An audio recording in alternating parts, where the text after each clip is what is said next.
மன்னிப்பதற்கு நான் இயேசு கிறிஸ்து இல்லை என்று பாஜகவின் மாநில தலைவர் அண்ணாமலை அவர்கள் பத்திரிகையாளர் சந்திப்பில் பேசியுள்ள காட்சி சமூக வலைதளங்களில் வைரலாகி வருகிறது.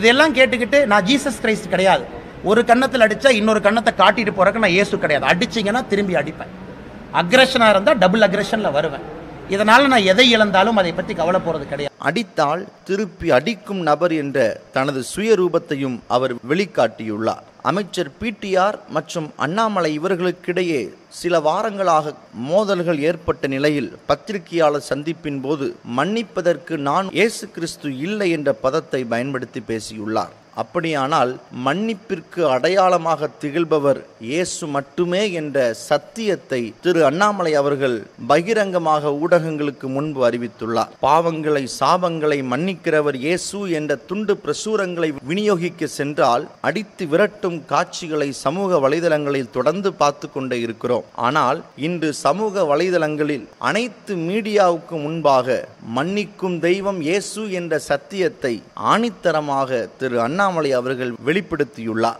அறிந்தோ அறியாமலோ அவர் பேசிய இந்த உண்மை இன்று ஊடகங்கள் வாயிலாக மக்களை போய் சேர்ந்துள்ளது. ஆம், மன்னித்த தெய்வம், மன்னிக்கின்ற தெய்வம், மன்னிப்பை கற்றுக் கொடுத்த தெய்வம் இயேசு என்பதில் எவ்வித மாற்று கருத்தும் இல்லை. இந்த வீடியோ குறித்து உங்கள் கருத்துக்களையும் பதிவு செய்யுங்கள், உங்கள் நண்பர்களுக்கும் பகிர்ந்து கொள்ளுங்கள். நன்றி. இதெல்லாம் கேட்டுக்கிட்டு நான் ஜீசஸ் கிரைஸ்ட் கிடையாது, ஒரு கன்னத்தில் அடிச்சா இன்னொரு கன்னத்தை காட்டிட்டு போறதுக்கு நான் இயேசு கிடையாது, அடிச்சிங்கன்னா திரும்பி அடிப்பேன்,